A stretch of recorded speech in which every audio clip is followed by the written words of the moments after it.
జగన్మోహన్ రెడ్డిపై రాయి విసిరిన సతీష్ కొన్ని సంచలనమైనటువంటి విషయాలను వెల్లడించాడని వైసీపీ నాయకులు మేము ఆ బస్సు యాత్రకి వచ్చేందుకు మాకు 350 రూపాయలతో పాటుగా ఒక క్వార్టర్ బాటిల్ కూడా ఇస్తానని చెప్పి మమ్మల్ని నమ్మించి మోసం చేశారని, కేవలం క్వార్టర్ బాటిల్ మా చేతిలో పెట్టి వెళ్ళిపోయారని, ఆ కోపంతోనే నేను సీఎం జగన్మోహన్ రెడ్డి మీద గులకరాయితో దాడి చేశాను అంటూ సతీష్ చెప్పినట్లుగా కొన్ని వార్తలు ఇప్పుడు సోషల్ మీడియాలో చక్కర్లు కొడుతున్నటువంటి నేపథ్యంలో ఈ అంశానికి సంబంధించి మనతో మాట్లాడేందుకు ప్రముఖ రాజకీయ విశ్లేషకులు అంకమరావు గారు మనతో ఉన్నారు. సార్తో మాట్లాడదాం. సార్ నమస్తే. సార్ నమస్తే కృష్ణ గారు. సార్, సీఎం మీద రాయితో దాడి చేసినటువంటి నిందితులను 5గురిని ఈరోజు CCS పోలీసులు అరెస్ట్ చేశారు. విచారణలో భాగంగా వారు సంచలనమైనటువంటి విషయాలను వెల్లడించినట్లుగా కూడా తెలుస్తోంది.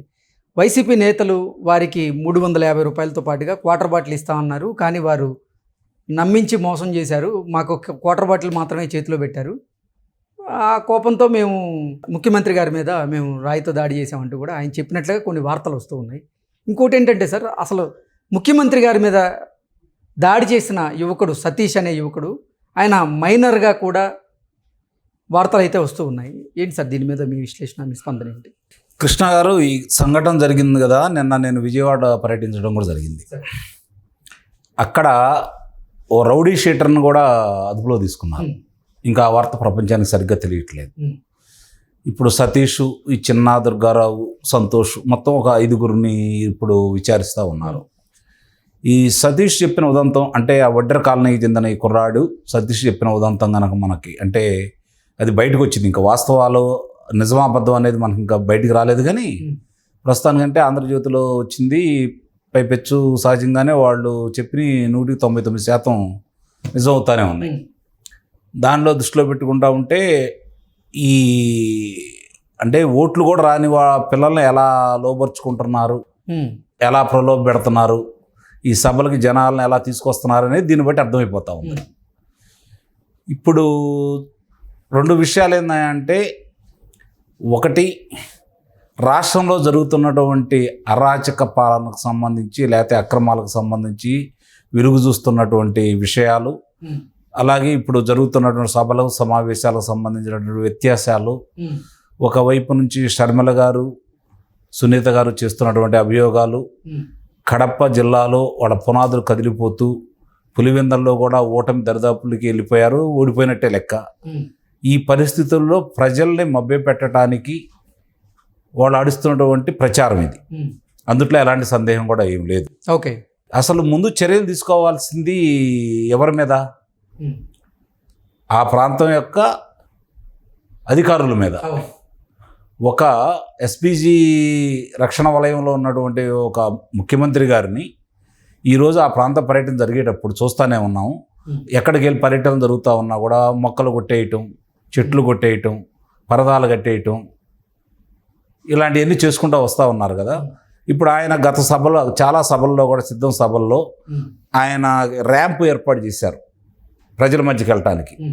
ఆ సందర్భంగా కూడా అధికారులు అనుమతించట్లేదు 6 గంటలు దాటిన తర్వాత, కాబట్టి మీ మధ్యకి నేను రాలేకపోతున్నాను అని చెప్పి స్వయంగానే చెప్తున్నాడు కదా. అవును, ముఖ్యమంత్రి గారు పలుమార్లు చెప్పడం కూడా జరిగింది కదా. మరి అలాంటి దానికి ముఖ్యమంత్రి గారి అంటే భద్రతా కారణాల వల్ల మేము విద్యుత్ ఆపేశామని చెబుతున్నారు. అంటే ఒక ముఖ్యమంత్రి గారి పర్యటన జరిగే ప్రాంతంలో కావచ్చు, ప్రతిపక్ష నేత పర్యటన జరిగే ప్రాంతంలో కావచ్చు, 2-3 రోజులు ముందు నుంచి పరిశీలిస్తారు కదా. అవాంతరాలు ఏదైనా ఉన్నాయా, ఆటంకాలు ఏమైనా ఎదురవుతున్నాయా, లేకపోతే ఇలాంటి ఇబ్బందులు ఏదైనా వస్తాయా అని చెప్పని చూస్తారు కదా. అంటే అది భద్రతా వైఫల్యమా, కావాలని చేశారా, లేకపోతే వాళ్ళ నాటకానికి అనుగుణంగా అధికారులు వంత పాడుతున్నారా? అంటే నిస్సందేహంగా అధికారులు వంత పాడుతున్నారు. ఇంకా ఈ ప్రజాప్రతినిధులు చెప్పిందే వాళ్ళు చేస్తున్నారని చాలా స్పష్టంగా అర్థమైపోతూ ఉంది. దీనికి CS గారు, ఇంటెలిజెన్స్ IG గారు, మరి DGP గారు, అక్కడ ఉన్న స్థానిక అధికారులు వాళ్ళు కూడా బాధ్యులే కదా.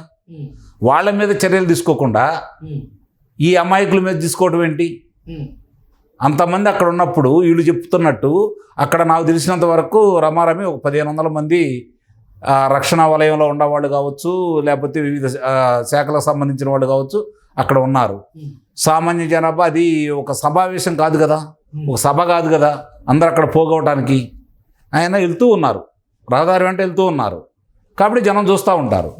అతి తక్కువ మంది ఉంటారు. దాన్ని అదుపులో తీసుకోవడం ఎంత సమయం పడుతుందో వాళ్ళకి. ఎందుకని మిగిలిన వాళ్ళందరినీ చక్రబంధంలో పెట్టేసి అక్కడ ఎందుకు గుర్తించలేదు అంటే, కావాలని నాటకం ఆడటానికి. మామూలుగా ఏదైనా జరిగిందనుకోండి, పక్కనే అంబులెన్స్ ఉంటుంది కదా, మరి అంబులెన్స్ తీసుకెళ్లకుండా ఎందుకు అదే వాహనంలో ఆయనకి ప్రథమ చికిత్స చేశారు చెప్పండి. ఆ తర్వాత దానికి సంబంధించినటువంటి ప్రభుత్వ ఆసుపత్రికి మంది మార్గాలతో వెళ్ళటం ఏంటి? అక్కడ ఏదో గుండె శస్త్రచికిత్స జరిగినట్టు, లేకపోతే వేరే ఏదో జరిగినట్టు అంతమంది వైద్యులు అక్కడ ఉండి మరి వాళ్ళ పర్యవేక్షణలో జరుగుతున్నట్టు చిత్రీకరించడం ఏంటి? ఇదంతా ప్రచారం కోసం కాదా? వాళ్ళ వైఫల్యాలని, ప్రస్తుతం రాష్ట్రంలో జరుగుతున్నటువంటి వైఫల్యాలకు సంబంధించి ప్రజలు చర్చించకూడదని చెప్పని, వీళ్ళ తగ్గుతున్న ప్రజాదరణ గురించి ప్రజలు చర్చించుకోకూడదని, ప్రతిపక్ష నేతలకు వస్తున్న ఆదరణ గురించి చర్చించకూడదని, చెల్లెలిద్దరూ ఎత్తున్న అంశాన్ని, వైఎస్ వివేకానంద రెడ్డి గారి హత్యకు సంబంధించిన అంశాన్ని ప్రజల్లో చర్చించకుండా ఉండటం కోసం మాత్రమే వీళ్ళు దీన్ని అవకాశంగా వాడుకుంటున్నారని మనం ఎందుకు భావించకూడదు? సార్, ఆ మైనర్ బాలుడైనటువంటి సతీష్ని అదుపులోకి తీసుకున్నటువంటి నేపథ్యంలో అతనితో బలవంతంగా ఈ స్టేట్మెంట్ ఇప్పించేటువంటి ప్రయత్నం చేస్తున్నారా, లేదంటే అసలు నిజంగానే ఆయన దాడికి పాల్పడి ఆ స్టేట్మెంట్ ఇచ్చాడా అంటే ఏం చెప్తారు? ఇప్పుడు అక్కడ 2 అంశాలు పరిగణలోకి తీసుకోవాలి. అసలు అది జరిగిన 5 నిమిషాలకి అన్ని మంత్రులు, మరి వాళ్ళకి సంబంధించిన ప్రజాప్రతినిధులు వీళ్ళందరూ కూడా వచ్చి చంద్రబాబు నాయుడు గారి మీద ఎందుకు చెప్పాలి? రెండోది, ఆ ప్లకార్డులు చూస్తూనే ఉన్నారు కదా. అవును, 5 నిమిషాల్లో వచ్చేసినాయి కదా. అంటే ఇది ముందస్తు వ్యూహంగా ఏదో చేయాలనుకున్నారు. వాళ్ళకి అయాచితంగా దొరికిందా, కావాలని చేయించారా అని చెప్పి చూడాలి. నిస్సందేహంగా వాళ్ళు కావాలని చేయించిందనేది చాలా స్పష్టంగా అర్థమైపోతా ఉంది. అది వ్యూహాత్మక దాడి నిస్సందేహంగా కొంతమంది ఆరోపణలు చేస్తారు. అనుమానమే ఉంది దాంట్లో. అనుమానపడ గత చరిత్ర మొత్తం చూసుకుంటా ఉంటే, ఆ పార్టీ చరిత్ర అంతా చూసుకుంటా ఉంటే, ఎట్టి పరిస్థితుల్లో కూడా అక్కడ స్పందించి చేసింది కాకుండా ముందస్తు వ్యూహంగా జరిగిందనేది భావించాల్సి వస్తుంది. 6 గంటల తర్వాత, అది విద్యుత్ లేని సమయంలో, అంధకారంగా ఉన్న సమయంలో దానికి సంబంధించిన ఏర్పాట్లన్నీ వాళ్ళు చేసుకోవాలి కదా. వెలుతురు నింపాలి కదా. అసలు ఆయన్ని ఆ వాహనం మీద పైన ఎలా అనుమతించారు వాళ్ళు? అనుమతించకూడదు కదా. భద్రతా వైఫల్యమే కదా అది. ముందుగా చర్యలు ఊరి మీద తీసుకోవాలి. ఇది కదా ఆలోచించాల్సింది. దీంట్లోనే ఉంది కదా కుట్రకోణం. ఇది చాలా స్పష్టంగా అర్థమైపోతూ ఉంది కదా. ఇప్పుడు 18 సంవత్సరాలు కూడా నిండా నా బాలుని బలిపశం చేయడానికి కోడికత్తి శ్రీని, అతను జనపల్లి శ్రీనివాసరావు గారిని ఏ విధంగా అయితే కోడికత్తి శ్రీని చేశారో, రేపు పొద్దున ఇతర మీద కూడా అలాంటి అభియోగాలు మోపరని నమ్మకం ఏంటి?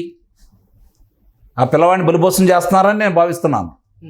అతని చేత కావాలని చెప్పించుంటారని అయితే నేను భావిస్తున్నాను. ఇవన్నీ ఓకే, అంటే బలవంతంగా స్టేట్మెంట్ ఇప్పించుండదు. నిస్సందేహంగా చేపిస్తారు కూడా. వాళ్ళ చేతుల్లో పని కదా ఇది.